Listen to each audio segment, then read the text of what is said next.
Halo, Assalamualaikum semuanya. Perkenalkan, nama aku Siti Darmayanti dari kelas PAI 3J dengan NIM 2011-90356 Fakultas Tarbiyah Keguruan Universitas Sultan Taha Saifuddin Jambi. Aku akan menjelaskan sedikit materi yang berjudul Bimbingan dan Konseling. Mari disimak. Kompetensi dasar, siswa mampu menghayati makna belajar sebagai pelajar untuk mencapai keberhasilan belajar yang mendasari pencapaian masa depan yang diharapkan. Indikator pencapaian kompetensi: memahami pengertian belajar dengan benar sehingga memaknai dengan tepat dalam kehidupan sehari-hari sebagai pelajar, melaksanakan strategi pelajaran yang efektif demi pencapaian keberhasilan belajar dan pencapaian masa depan yang diinginkan. Tujuan pembelajaran: mencapai kematangan dalam mengembangkan penguasaan ilmu, teknologi, dan seni sesuai dengan program kurikulum dan persiapan karir atau melanjutkan pendidikan tinggi, serta berperan dalam kehidupan masyarakat yang luas dengan cara persiapan diri belajar sebagai pelajar yang memahami makna belajar. Sebelumnya, apa itu bimbingan? Bimbingan dan konseling merupakan terjemahan dari istilah guidance dan konseling dalam bahasa Inggris. Kata guidance berasal dari kata kerja to guide yang mempunyai arti menunjukkan, membimbing, menuntun, ataupun membantu. Sesuai dengan istilahnya, maka bimbingan dapat diartikan secara umum sebagai bantuan dan tuntunan, namun tidak semua bantuan diartikan bimbingan. Bimbingan dapat diberikan kepada seseorang, individu, atau sekelompok individu. Ini berarti bahwa bimbingan dapat diberikan secara individual dan juga diberikan secara kelompok. Lalu, apa itu konseling? Konseling secara etimologis, istilah konseling berasal dari bahasa Latin yaitu consilium yang berarti dengan atau bersama yang dirangkai dengan menerima atau memahami. Sedangkan dalam bahasa Anglo-Saxon, istilah konseling berasal dari kata selan yang berarti menyerah atau menyampaikan. Begitu dalam Akib 2012/29 mengemukakan bahwa konseling adalah bantuan yang diberikan kepada individu dalam memecahkan masalah kehidupannya dengan wawancara, dengan cara-cara yang sesuai dengan keadaan individu yang dihadapi untuk mencapai kesejahteraan hidupnya.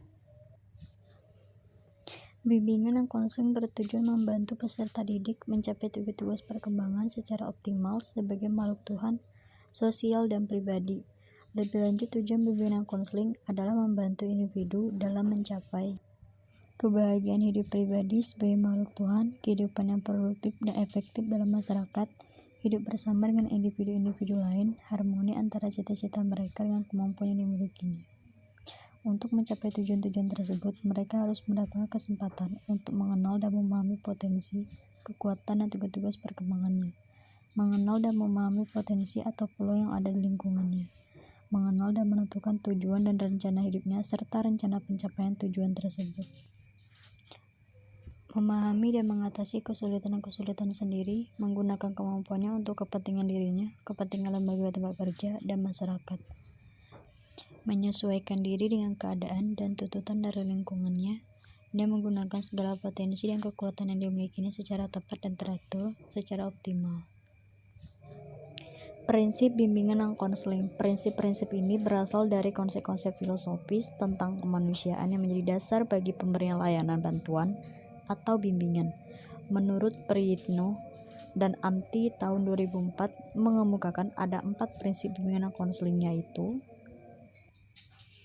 prinsip berkenaan dengan sasaran layanan, prinsip berkenaan dengan permasalahan individu, prinsip yang berkenaan dengan program layanan, prinsip berkenaan dengan tujuan dan pelaksanaan pelayanan.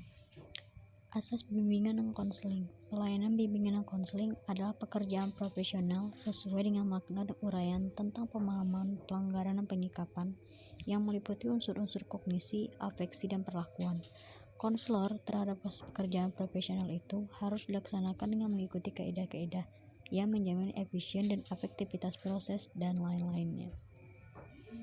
Kaidah-kaidah tersebut didasarkan atas tuntutan keilmuan layanan di satu segi, antara lain bahwa layanan harus didasarkan atas data dan perkembangan klien, dan tuntutan optimalisasi proses penyelenggaraan layanan di segi lain, yaitu suasana konseling ditandai oleh adanya kehangatan, pemahaman, penerimaan, kebebasan, keterbukaan, serta sebagai sumber daya yang perlu diaktifkan. Dalam menyelenggarakan layanan bimbingan dan konseling di sekolah, hendaknya selalu mengacu pada asas-asas bimbingan dan konseling. Asas-asas ini dapat diterapkan yakni atas kerahasiaan, asas kesukarelaan, asas keterbukaan, asas keyakinan, asas kemandirian, asas kegiatan, asas kedinamisan, asas keterpaduan, asas kenormatifan, asas keahlian, asas alih tangan, dan asas tuturi handayani. Fungsi dalam bimbingan dan konseling. Fungsi pemahaman. Fungsi ini memungkinkan pihak-pihak yang berkepentingan dengan peningkatan perkembangan dan kehidupan klien atau klien, konselor, dan orang ketiga memahami berbagai hal yang esensial berkenaan dengan perkembangan dan kehidupan klien. Fungsi pengentasan. Klien yang mengalami masalah akan datang pada konselor dengan tujuan untuk dientaskannya masalah yang tidak mengenakan dari dirinya. Disinilah fungsi pengentasan atau perbaikan itu berperan, yaitu fungsi bimbingan dan konseling yang akan menghasilkan terpecahnya atau teratasinya berbagai permasalahan yang dialami klien. Fungsi pengembangan. Fungsi ini berarti bahwa layanan bimbingan dan konseling yang diberikan dapat membantu para klien dalam memelihara dan mengembangkan keseluruhan pribadinya secara mantap, terarah, dan berkelanjutan. Dalam fungsi ini, hal-hal yang dipandang positif dijaga agar tetap baik dan mantap. Dengan demikian, klien dapat memelihara dan mengembangkan berbagai potensi dan kondisi yang positif dalam rangka perkembangan dirinya secara mantap dan berkelanjutan. Semua fungsi bimbingan dan konseling harus dijalankan sesuai fungsi masing-masing bidang, karena dari fungsi ini akan berkaitan dengan manfaat atau kegunaan dan keuntungan penyelenggaraan bimbingan dan konseling.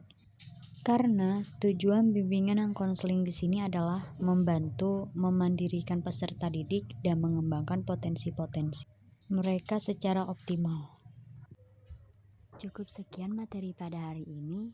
Thanks for watching.